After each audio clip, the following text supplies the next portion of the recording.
آج تک کسی نے یہ دعویٰ نہیں کیا، میرے نبی نے دعویٰ کیا میرے پیچھے آؤ، دنیا اور آخرت کی عزت پاؤ۔ ایک بدو آیا، کہنے لگا اے محمد، آپ نے کہا لبیک۔ اب بدتمیزی کا جواب ہمیشہ محبت سے دیتے تھے، آپ نے کہا لبیک۔ کہنے لگا تین باتیں سمجھ میں نہیں آتی تمہاری۔ آپ نے کہا کیا؟ کہ تم کہتے ہو ہم باپ دادے کا دین چھوڑ کر تیرے دین پر آئیں گے، ہم کیوں چھوڑیں گے؟ آپ کہا اچھا، اور کہ تم کہتے ہو روم فتح ہو جائے گا، ایران فتح ہو جائے گا، اتنے بڑے بادشاہ یہ تیرے فقیر بندے کیسے فتح کریں گے؟ کہا اچھا، تیسری کہ تم کہتے ہو مر کے مٹی ہو کر پھر زندہ کیے جائیں گے، کون زندہ ہوا ہے آج تک؟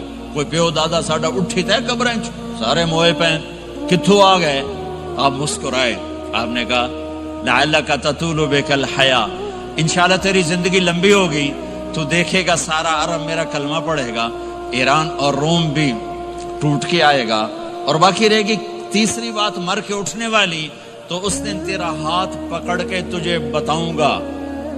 تیسری گل پوری ہوئی کہ نہیں ہوئی؟ وہ کہنے لگا میں نہ مانوں، بڑا کوئی تکڑا ہے، واپس ہی ٹر گیا۔ جب مکہ فتح ہوا، عرب مسلمان ہو گئے، کہنے لے بھی ایک غلطہ ہو گئی۔ حضرت عمر کے زمانے میں ایران بھی فتح ہو گیا اور روم بھی فتح ہو گیا، کہنے لے بھی دوئی بھی ہوگی، کہ دیں تری ہو ہی نہ جاوے، بھلیا کلمہ پڑھ لائے۔ تو اس نے کلمہ پڑھا اور ہجرت کر کے مدینے آ گیا اور زندگی مدینے گزاری۔ حضرت عمر جب وہ آتا ان کی مجلس میں، حضرت عمر اس کو فل پروٹوکول دیتے، تو صحابہ حیران ہوتے، ایک بدو کے لیے عمر جیسا بندہ پروٹوکول کیوں دیتا ہے؟ تو ایک دن انہوں نے فرمایا میں تمہیں بتاؤں میں سے کیوں پروٹوکول دیتا ہوں؟ میں اس مجلس میں تھا جس میں یہ آیا تھا، اور اللہ کے نبی نے اسے فرمایا تھا قیامت کے دن تیرا ہاتھ پکڑ کے تجھے یاد دلاؤں گا کہ موت کے بعد زندگی ہے کہ نہیں، اور قیامت کے دن جس کا ہاتھ میرے نبی نے پکڑ لیا جنت میں پہنچانے سے پہلے کبھی نہیں چھوڑیں گے۔ لہذا یہ بڑا خصوصی آدمی ہے، اس کو میرے نبی نے پکڑ کے جنت میں پہنچانا ہے۔ میرے بھائی بہنوں میں یہ کہنے آیا ہوں، اپنے ہاتھ چھڑا کر نبی کے ہاتھوں میں دے دو۔ میرے نبی ایک خوبصورت زندگی لے کر آئے جس میں کچھ حصہ عبادات، مختصر عبادات ہیں، نماز 5 وقت ہے، باقی کچھ نہیں، روزہ سال کے بعد ہے، وہ ابھی آ رہا ہے۔ میرے نبی پہ 9 رمضان آئے، 9 میرے نبی پر 9 رمضان آئے۔ مدینہ جانے کے بعد ہجرت کے دوسرے سال شعبان کی 2 تاریخ کو پیر کے دن روزے کا فرض ہونا نازل ہوا، اور میرے نبی ستمبر میں پہنچے ہیں مدینہ منورہ، اور رمضان یوں پیچھے جا رہا ہے، ستمبر سے اگست میں آیا ہے، اگست سے جولائی میں آیا ہے، اور جولائی سے جون میں آیا ہے، اور میرے نبی اللہ کے پاس چلے گئے۔ سارا رمضان میرے نبی نے گرمی کا گزارا، 9 رمضان سارے گرمی کے روزے، اور میرے نبی کی سحری ہوتی تھی 2 کھجور اور 1 گلاس پانی پر روزہ رکھتے تھے عام طور پر، کبھی کبھی کھانے کو بھی مل جاتا تھا، لیکن 2-3 کھجوریں اور 1 گلاس پانی، اس پر میرے نبی نے 9 رمضان گزارے، اعتکاف کر کے دکھایا، پورا مہینہ 20 دن 10 دن، پھر ساری زندگی 10 دن کا اعتکاف فرمایا شب قدر کی تلاش میں، اور امت کو خوشخبری سنائی۔ رمضان آ رہا ہے تو میں تھوڑی سی تفصیل بتا دوں۔ میرے نبی منبر پر آئے، کہنے لگے ماذا یستقبلکم وماذا تستقبلون، وہ کون آ رہا ہے؟ صحابہ وہ کون آ رہا ہے؟ پھر ہم نے کہا وہ کون آ رہا ہے؟ حضرت عمر کھڑے ہو گئے، یا رسول اللہ اوحی نزل، کیا کوئی وحی آ گئی؟ کہا کیا کوئی دشمن آ گیا؟ نہیں۔ تو پھر کون آ رہا ہے؟ آپ نے کہا رمضان آ رہا ہے، رمضان آ رہا ہے۔ جنت کے دروازے کھل گئے، جہنم کے دروازے بند ہو گئے، رات کی تراویح کی نماز ملی۔ آپ کا رمضان آج کل بڑا اوکھا ہوگا لیکن اجر بھی بڑا ہوگا۔ میں نے ایک دن پہلے واپسی رکھی بھی، 18 گھنٹے کون ہی تھے بھوکا رہے آپ تو پھنسے ہوئے، میں تو نہ پھنسوں، تو پھر اس کا اجر بھی اس کے مطابق ہوگا، اجر بھی اس کے مطابق ہوگا۔ تو میرے نبی کا سارا رمضان گرمیوں میں گزرا ہے، گرمیوں میں گزرا ہے، اور آپ نے 3 دن تراویح کی نماز پڑھائی۔ پہلے کسی امت پہ تراویح نہیں آئی، ہماری امت، اس امت پہ تراویح کی نماز آئی۔ پہلی امت کا روزہ مشکل تو ہمیں ایک آسانی ملی، قیس بن سرمہ، پہلی امت کا روزہ 24 گھنٹے 24 گھنٹے 24 گھنٹے، جب ہمارے اوپر رمضان آیا 24 گھنٹے، پہلا روزہ، دوسرا روزہ۔ قیس بن سرمہ ایک صحابی ہیں، اونٹ چرانے والے۔ اگلا روزہ کیسے شروع ہوتا تھا؟ سورج ڈوبنے کے بعد آنکھ لگ گئی، روزہ شروع ہو گیا، روزہ شروع ہو گیا۔ جب تک جاگ رہے ہو کھاتے رہو، آنکھ لگی روزہ شروع ہو۔ یہ گھر آئے، کہنے لگے بیوی سے کوئی افطاری ہے؟ کہنے لگے ویلے بیٹھے ہیں، کیسا کوئی نہیں۔ پھر کہنے لگے تو اتنا تھک کے آیا ہے تو چلو میں تیرے لیے کچھ انتظام کر کے لاتی ہوں۔ اب یہ تھکے ہوئے آئے تھے، یہ لیٹے اور آنکھ لگ گئی، سورج ڈوب گیا، بیگم کو آنے میں دیر ہو گئی۔ جب وہ آئی دیکھا تو سوئے ہوئے، کہا لگتا ہے ابن سرمہ، ارے سرمہ کے بیٹے تیرا تو کم ہو گیا۔ ان کی آنکھ کھلی، کیا ہوا؟ کہ اگلا روزہ شروع ہو گیا۔ تو ظہر کی نماز میں آئے مسجد میں تو بے ہوش ہو کے گر گئے۔ تو اللہ کے نبی نے پوچھا اس کو کیا ہوا؟ کہ یا رسول اللہ یہ سحری کے بغیر روزہ شروع کر دیا۔ تو میرے نبی کا دل ایک دم مٹھی میں آیا، تو میرے اللہ نے قرآن اتارا، چل میرے حبیب آپ کو رنجیدہ نہیں دیکھ سکتا، آپ کی امت کو اجازت ہے سحری تک کھاؤ، کلوا واشربوا حتی یتبین لکم الخیط الابیض من الخیط الاسود من الفجر ثم اتموا الصیام الی اللیل۔ رات کو آسانی کر دی، کھاؤ پیو۔ پہلے جب روزہ شروع ہوا تو ہر شے حرام ہوگی، بیوی بھی حرام ہوگی، خامد بھی حرام ہوگا، ہر شے حرام ہوگی۔ ایک دو واقعات اس طرح اوپر نیچے آئے کہ میرے رب نے سارا نظام بدل۔ ایک اور بدو آ گیا، یا رسول اللہ میں تو مارا گیا۔ آپ نے کہا کیا ہوا؟ کہ میں روزے کی حالت میں بیوی کے پاس چلا گیا۔ آپ نے کہا اچھا تو غلام آزاد کر۔ کہ میں غریب بندہ کہاں سے غلام آزاد کروں؟ آپ نے کہا تو پھر 60 مسکینوں کو روٹی کھلا۔ کہنے لگا میں آپ مسکین ہوں، میں کتوں روٹی کھواؤں؟ آپ نے کہا اچھا پھر 60 روزے رکھ۔ کہنے لگا ایک روزے آئے کم کیتا، 60 روزے کتوں؟ ایک روزے میں یہ چاند چڑھایا، 60 روزوں میں کیا کروں گا؟ تو آپ بڑا ہنسے۔ آپ نے کہا اچھا بیٹھ جا۔ تھوڑی دیر گزری تو ایک صحابی آئے، یا رسول اللہ یہ صدقے کی کھجوریں ہیں۔ تو آپ نے او بھائی کتنے ہیں؟ جو بیٹھا چوریا، یہ لے جا اور مدینے کے 60 غریبوں کو دے دے۔ وہ کہنے لگا یا رسول اللہ اللہ کی قسم مدینے میں مجھ سے بڑا غریب کوئی نہیں، تسی یہ نہیں کرو، میرا جرمانہ مینوں ہی حلال کرو۔ تو آپ اتنا ہنسے کہ یہ دانت نظر آنے، یہ داڑے نظر آئے، اتنا ہنسے یہاں تک آخری دانت نظر آنے لگے۔ آپ نے کہا اچھا بھائی تیرا جرمانہ تینوں ہی حلال کیتا، پر اور کسی واسطے نہیں، صرف تیرے واسطے۔ تو یہ اوپر نیچے ایسے کام ہوئے تو میرے رب نے کرم کیا کہ چلو تمہارے لیے رات ساری حلال ہے، ہر حلال چیز حلال ہے۔ سحری کے بعد ختم۔ تو روزہ کھانے کا ٹائم تبدیل کیا، ایک نماز کا اضافہ کیا، تراویح۔ وہ چونکہ مشکل ہوتی ہے تو اللہ نے اجر بڑھا دیا۔ میرے نبی نے خوشخبری سنائی، میری بات دھیان سے سننا، رمضان آنے والا ہے، تراویح آنے والی۔ تراویح کے ہر سجدے پر 1500 نیکی، 1500 نیکی۔ یہاں کی سب سے بڑی مسجد کون سی ہے؟ جامعہ اسلامیہ حسنہ کی مسجد والے 1500 نیکی آپ کو سمجھ میں نہیں آئے گی۔ ایک چھوٹا سا اشتہار لگا دیں، جو ہماری مسجد میں تراویح پڑے گا اس کو $15 ملیں گے، ہر سجدے پہ $15۔ اگلے دن تسی دادیاں نو بھی چاہ کے لے جاؤ، تے دادیاں تے تہاڈی لڑائی شروع ہو جاؤ، اما تو میرے نال ٹر، دادی تو میرے نال ٹر۔ میرے نبی کی خوشخبری 1500 نیکی، 3 سیکنڈ کا سجدہ۔ ہر سجدے پر جنت میں سرخ یاقوت کا ایک محل، جس کے 60,000 سونے چاندی کے دروازے۔ تسی ایک گھر لے کے ساری زندگی قرضے لائی رکھ دے ہو نہیں؟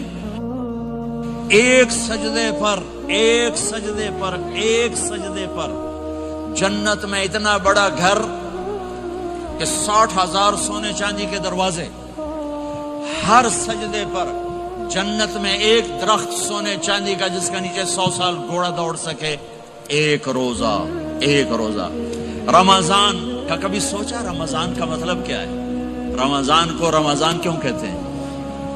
اللہ نے 11 مہینوں کے نام عربوں سے رکھوائے اور روزے کے مہینے کا نام خود رکھا قرآن میں، شہر رمضان الذی انزل فیہ القرآن۔ محرم، صفر، ربیع الاول، ربیع الثانی، جمادی الاولی، جمادی الثانی، رجب، شعبان، شوال، قعدہ، ذوالحج، یہ عربوں نے نام رکھا، اور رمضان پہلے سے رکھا جا چکا تھا، عربوں سے رکھوایا۔ رمضان کے لفظ اور روزے میں کیا جوڑ ہے؟ رمضان کہتے ہیں جل جانا، جل جانا، جل جانا۔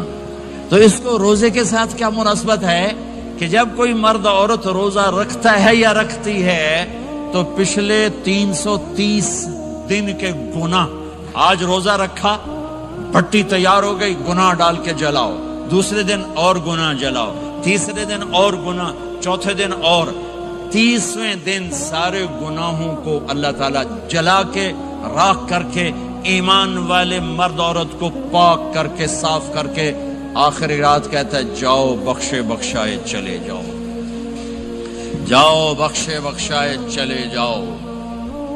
تو میرے نبی تو 2 کھجور پہ روزہ رکھتے تھے۔ اور ایک بڑا خوبصورت واقعہ ہے رمضان کا، کہیں سے بکرے کی سری پکی ہوئی آ گئی تو آپ بڑے شوق سے کھا رہے تھے، اور ساتھ ارباز بن ساریہ بھی تھے، حضرت علی بھی تھے، اور حضرت مقداد بھی تھے، 3-4 آدمی سری کھا رہے تھے۔ بلال رضی اللہ تعالیٰ عنہ آئے کہ یا رسول اللہ، سحری کا ٹائم ختم ہو گیا ہے، میں اذان دینے جا رہا ہوں، آپ کھانا پینا بند فرما دیں۔ اب میں کہا ٹھیک ہے، وہ باہر چلے گئے، اذان دینے لگے، پھر خیال آیا میں دیکھ لوں کہ آپ نے کھانا چھوڑا کہ نہیں چھوڑا۔ واپس آئے تو آپ کھا رہے تھے۔ یا رسول اللہ واللہ لقد اصبحت، اللہ کی قسم صبح ہو گئی۔ آپ نے ہاتھ پیچھے کر لیا، کہا ارے بلال، نہیں ہوئی تھی، نہیں ہوئی تھی، تیرے قسم کھانے پر اللہ نے پہلے نکال دیا اس کی، کہ تیری قسم جھوٹی نہ پڑے۔ حضرت علی نے فرمایا اگر بلال قسم نہ اٹھاتے تو جب تک میرے نبی کھاتے رہتے، اللہ صبح کو پیچھے ہٹاتے جاتے۔ دیگ پک رہی تھی، ابو عبیدہ رضی اللہ تعالیٰ عنہ بن جراح وہ دیگ پکا رہے تھے، بکرا۔ آپ نے کہا ابو عبید، یہ مجھے بکرے کی دستی پکڑانا، اگلے بازو، آپ کو اگلے بازو کا گوشت پسند تھا، گردن کا گوشت پسند تھا، یہ کمر کی پٹھ کا گوشت آپ کو پسند تھا، دودھ پسند تھا، برنی کھجور پسند تھی، عجوا کھجور پسند تھی، تازہ روٹی پسند تھی۔ آپ یا تازہ کھاتے تھے یا فاقہ، توڑی طرح نہیں 8 دن دے پکا کے فریڈن ٹھوک دے ہو تو کٹ کے گرم کیتی رکھو تو کھاتی رکھو، یا آپ تازہ کھاتے تھے یا فاقہ فرماتے تھے۔ ایک دفعہ فتح مکہ پر ام ہانی کے گھر آپ نے باسی روٹی کھائی، ورنہ آپ نے ہمیشہ تازہ یا فاقہ، یا تازہ یا فاقہ، کبھی جس کھانے پہ رات گزر جاتی اسے نہیں کھاتے تھے۔ تسی ماشاءاللہ 8 راتوں جو کھد دی جاندے۔ ہاں،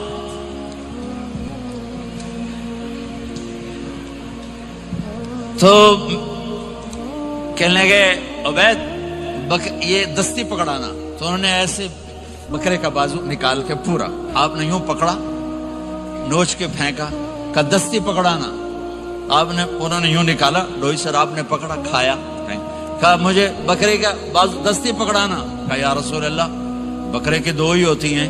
آپ نے کہا تیرا بھلا ہو جائے، اگر تو میرے کہنے پہ ڈوئی ڈال دیتا، جب تک میں کہتے رہتا اللہ مجھے نکال کے کھلاتا رہتا، اللہ مجھے نکال کے کھلاتا رہتا۔ اللہ نے رمضان بھیجا ہوا ہے، رمضان آ رہا ہے، اللہ کی رحمتوں کا جنت کے دروازے کھل گئے، جہنم کے دروازے بند ہو گئے، ایک دوسرے کو معاف کر دو، روزے کی حفاظت کرو۔ آپ بہت سے بہن بھائی آئے بیٹھے ہو، لڑے ہوئے ہوگے، ناراض ہو گئے، میاں بیوی لڑے ہوئے ہوں گے، بھائی بہنیں لڑی ہوں گی، رمضان آ رہا ہے، تیاری کرو۔ جیسے حج پر جانے سے پہلے معافی مانگتے ہو، رمضان سے پہلے بھی ایک دوسرے سے معافی مانگو، ایک دوسرے کو معاف کرو، ایک دوسرے کو درگزر کرو، خود جا کے معافی مانگ لو، اللہ آپ کا مقام اونچا کر دے گا، مرتبہ اونچا کر دے گا۔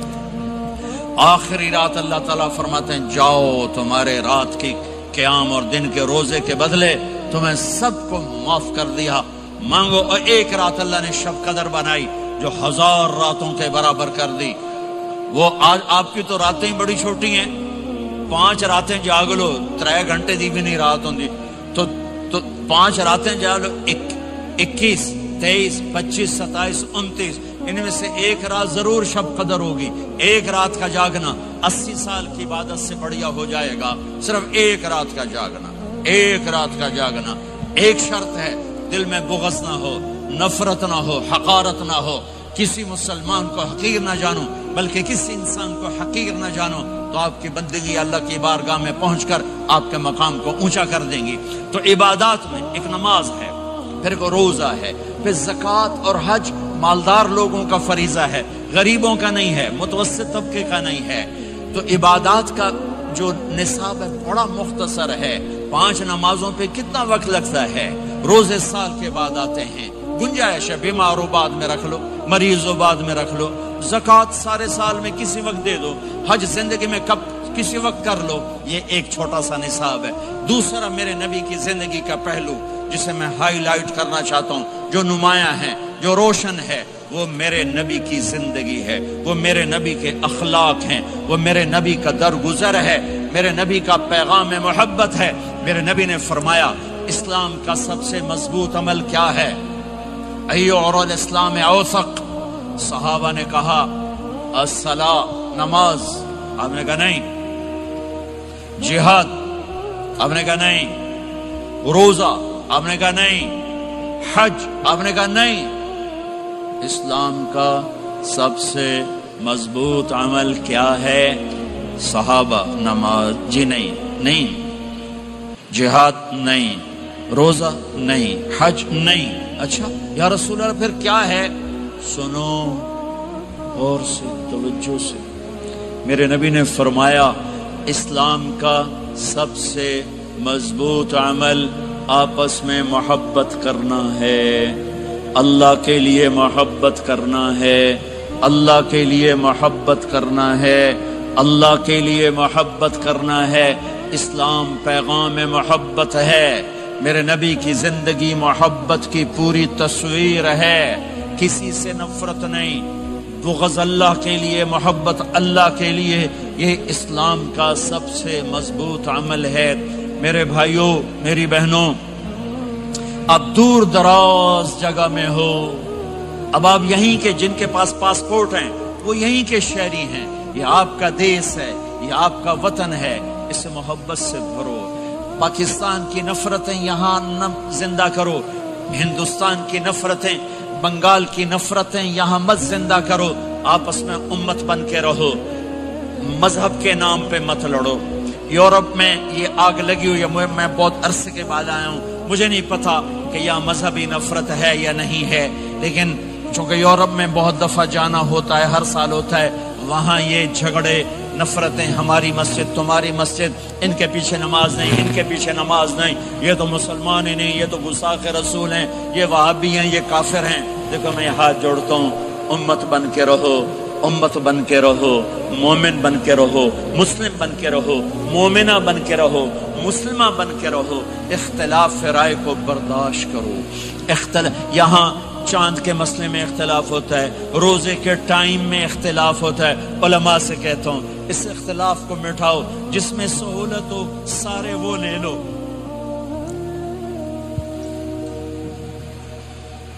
امت میں تفریق نہ پیدا کرو، یہ علماء کے سامنے ہاتھ جوڑتا ہوں، جس میں امت کو زیادہ سہولت ہو، ما خیر بین امرین الا اختار ایسرہما، 2 کام جب میرے نبی کے سامنے ہوتے تھے، جو مشکل ہوتا تھا چھوڑ دیتے تھے، جو آسان ہوتا تھا لے لیتے تھے۔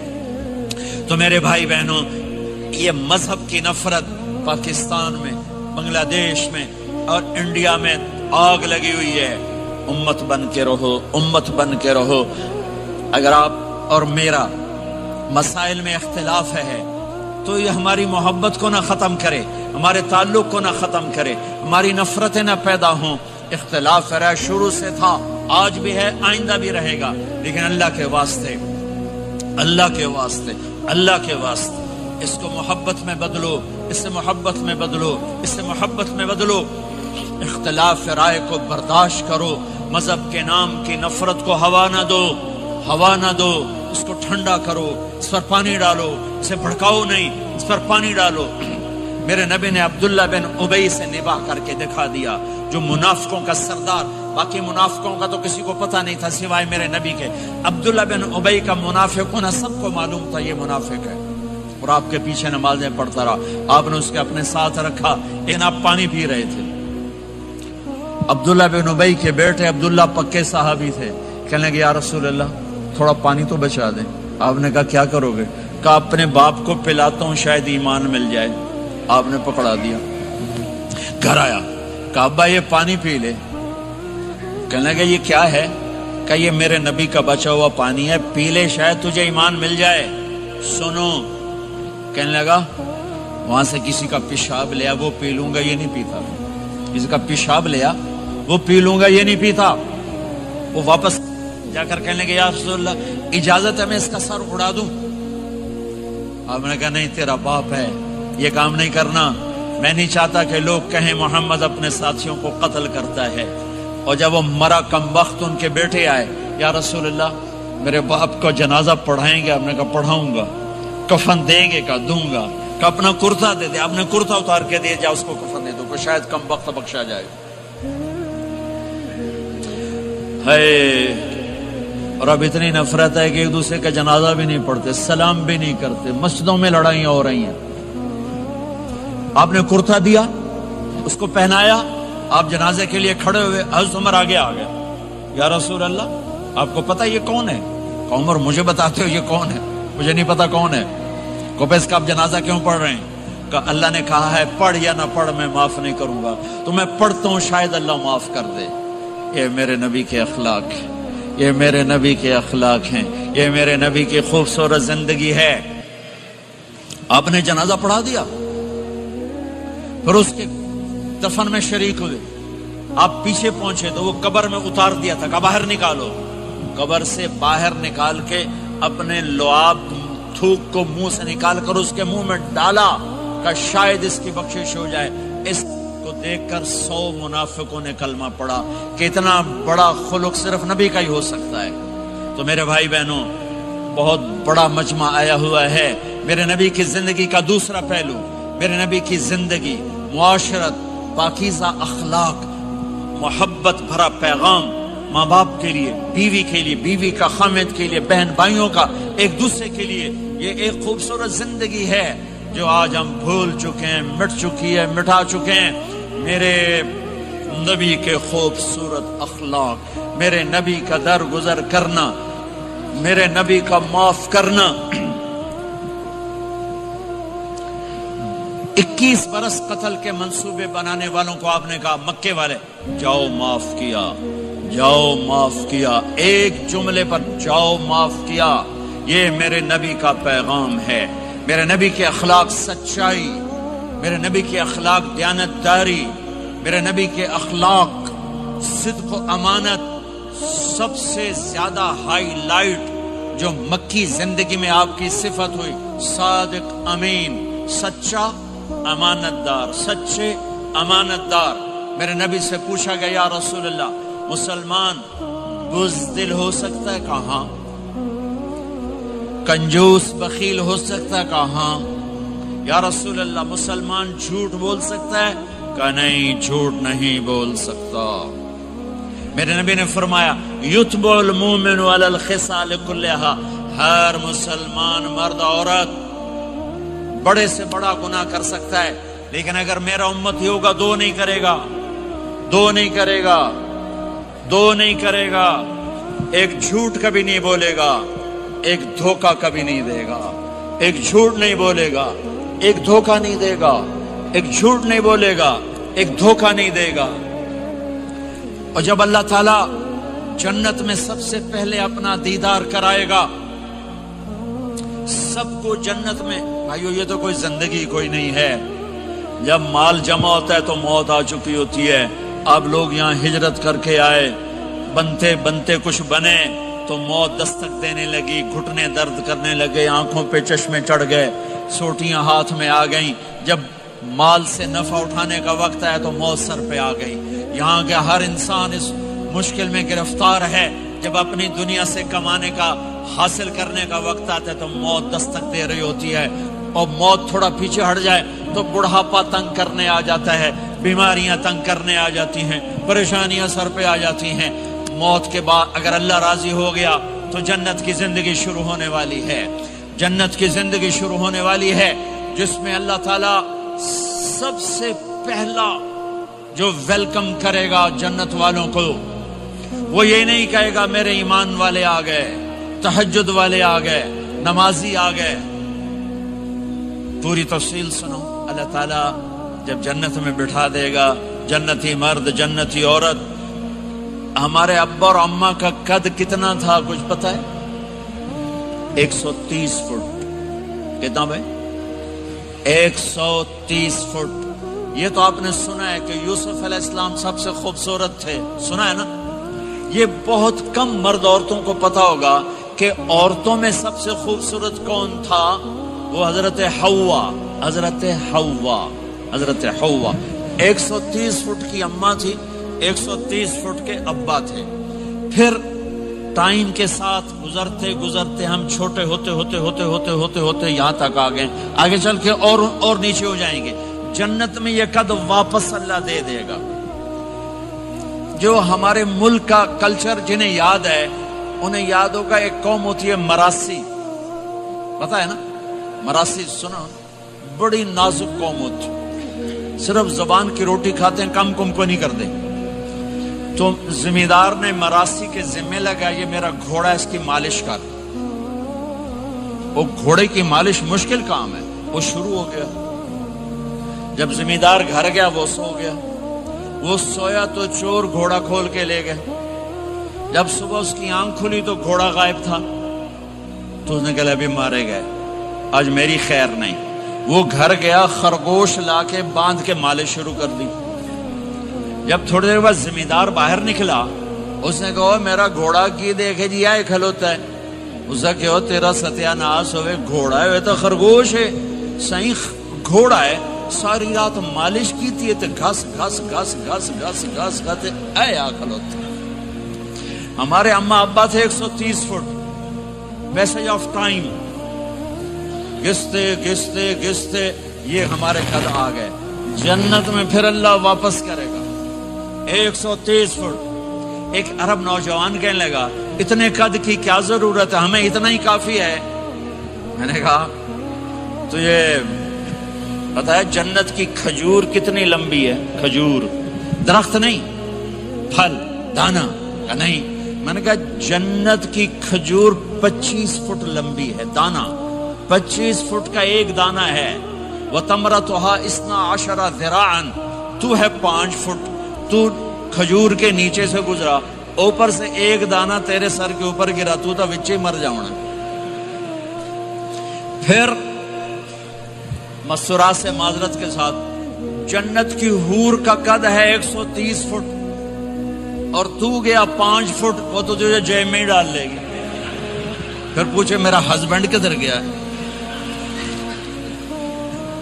اور وہ جو لباس پہنتی ہے، لباس وہ 3 میل کے ریڈیس میں گھومتا ہے، 3 میل، 3 مائل کے ریڈیس میں اس کا لباس گھومتا ہے۔ کسی ایک بو جج پا کے انہیں بھول جاؤنی کہ ہسبینڈ گیا کی دے۔ لہذا تمہیں بھی 130 فٹ کرے گا، ان کو بھی 130 فٹ کرے گا، اور وہ جنت کی لڑکیاں تو پہلے 130 فٹ ہیں۔ ام سلمہ نے پوچھا یا رسول اللہ جنت کی عورت کا درجہ بڑا ہے یا ایمان والی عورت کا؟ آپ نے کہا ایمان والی عورت کا۔ کہا وہ کیوں؟ کہا بصلاتہن وصیامہن وعبادتہن، جنت کی عورت نماز نہیں پڑھتی، ایمان والی عورت نماز پڑھتی ہے۔ جنت کی عورت روزہ نہیں رکھتی، ایمان والی عورت روزہ رکھتی ہے۔ جنت کی عورت عبادت نہیں کرتی، ایمان والی عورت عبادت کرتی ہے۔ اس کے بدلے میں اللہ تعالیٰ ان کو جنت کی عورتوں سے عالی مقام نصیب فرمائے گا، اور ایمان والی عورت جنت کی عورت سے 70,000 گنا زیادہ خوبصورت ہو جائے گی۔